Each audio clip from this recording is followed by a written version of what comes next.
दोस्तों, क्या आपने कभी सोचा है कि जब इंसान मर जाता है तो उसके साथ क्या होता है? क्या मरने के बाद दोबारा आत्मा घर वापस आती है?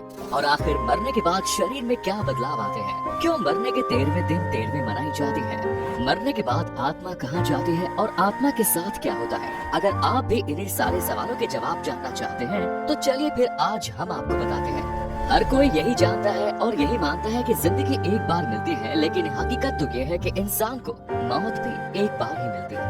मरने के बाद इंसान को दोबारा कभी जिंदगी वापस नहीं मिलती। इसीलिए मौत का नाम सुनते ही लोगों के रोंगटे खड़े हो जाते हैं, क्योंकि एक मौत ही ऐसी चीज है जो इंसान के सारे रिश्ते एक ही पल में तोड़ देती है। जब इंसान मरता है तो वो मरने से पहले अपने बचपन से लेकर अब तक की पूरी जिंदगी देख लेता है, वो भी सिर्फ 7 मिनट के अंदर। ये 7 मिनट उसके लिए एक फिल्म की तरह होते हैं, जिसमें वो अपने जीवन से जुड़ी हर उस याद को देखता है जिसमें वो जिया है, और तब जाकर उसे मौत आती है। ये बात हकीकत है। साइंटिस्ट्स ने भी इस बात का दावा किया है कि मरने से पहले इंसान को ये सब एक सपने के रूप में दिखाई देता है। ये देख इंसान को ऐसा लगता है जैसे वो अपनी पिछली जिंदगी में वापस पहुंच गया है। ये सब सोचने के बाद उसका दिमाग एकदम बंद हो जाता है, जिसके बाद दिमाग में कोई हलचल, कुछ सोचने समझने की शक्ति नहीं रहती, और फिर इंसान की मौत हो जाती है।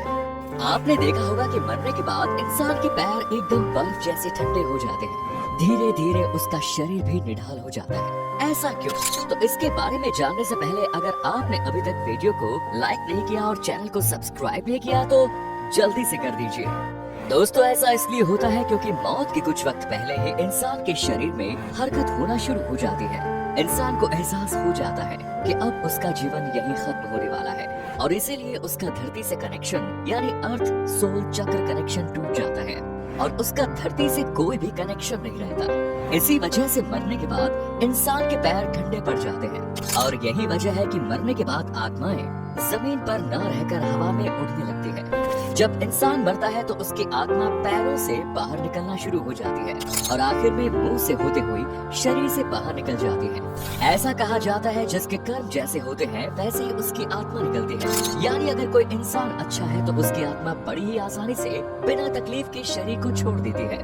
वहीं अगर कोई बुरा इंसान है तो लोगों के साथ बुरा करता है तो उसकी आत्मा बड़ी ही तकलीफों का सामना करके निकलती है, और उसके शरीर को भी बड़ी मुश्किलात का सामना करना पड़ता है। इसीलिए आपने देखा होगा कि बहुत से लोग मरने से पहले बहुत ज्यादा बेचैन और परेशान हो जाते हैं। उनके चेहरे का रंग भी एकदम पीला सा पड़ जाता है। ये सब आत्मा के निकलने की वजह से होता है।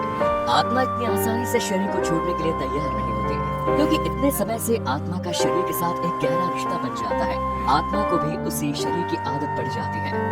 मरने के बाद आत्मा कुछ समय तक शरीर के पास खड़ी ही रहती है, और जब उसके घर वाले उसे देखकर रोते या चिल्लाते हैं तो ये सब इंसान को महसूस होता है, लेकिन वो कुछ कह नहीं पाता और बस इनके रोने को सुनता रहता है। ये आवाजें इंसान को शोर जैसी सुनाई देती है, जो उसको काफी परेशान करती है, और हर एक घर वाले से बात करने की कोशिश करती है, उन्हें अपना बात बताना चाहती है, लेकिन कुछ नहीं कर पाती।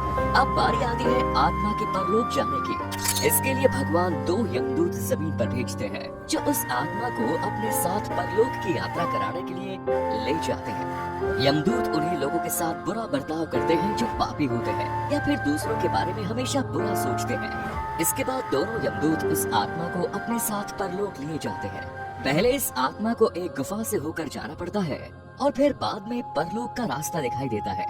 लेकिन इस रास्ते से पहले ही आत्मा को एक नदी जिसका नाम है बैतरणी, इस नदी को पार करना पड़ता है।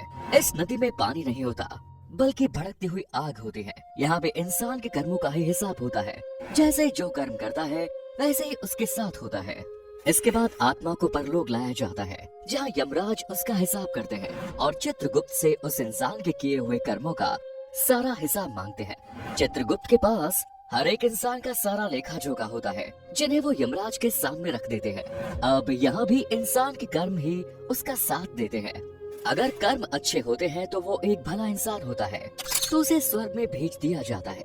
लेकिन अगर वो एक बुरा इंसान है जिसने धरती पर बहुत से पाप किए, तो उसे नरक में फेंक दिया जाता है। नरक भी 36 तरह का होता है।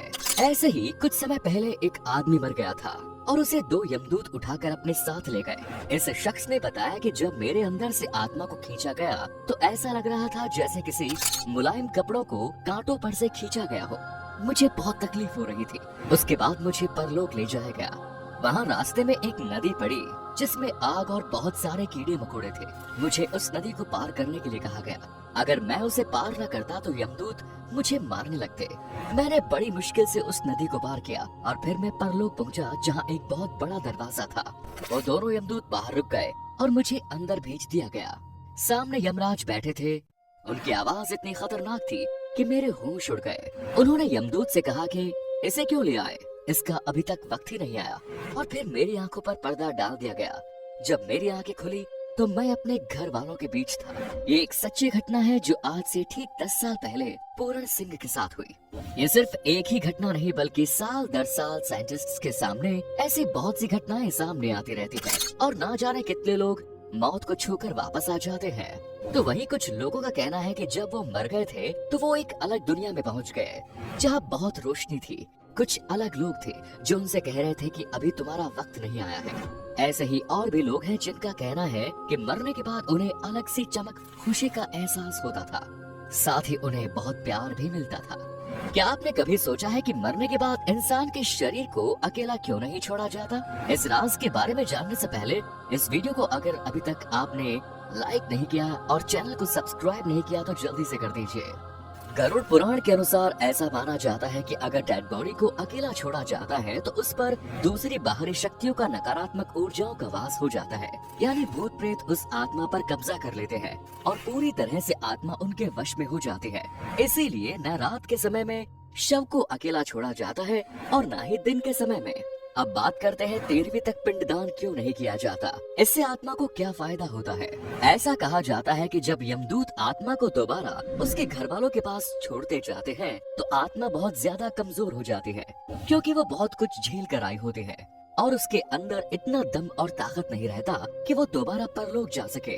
इसीलिए गरुड़ पुराण के अनुसार 10 दिन तक जो आत्मा के लिए पिंड दान करता है उससे अलग अलग शरीर के पार्ट्स की रचना होती है और ऐसे ही 13 दिन तक पिंड दान करने से उसकी आत्मा यमलोक जाने के लिए योग्य हो जाती है। अपने घर वालों के बीच ही मौजूद रहती है क्योंकि उसके पास वहाँ जाने की ताकत नहीं होती।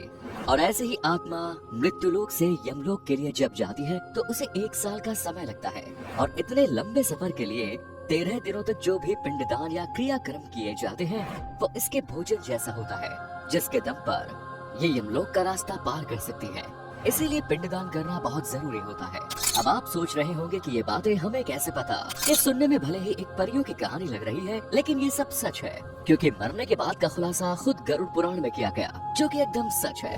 वैसे दोस्तों, क्या आप जानते थे मौत के बाद क्या होता है और इस पर आपका क्या कहना है? कमेंट सेक्शन में जरूर बताएं। चैनल को सब्सक्राइब जरूर करें। धन्यवाद।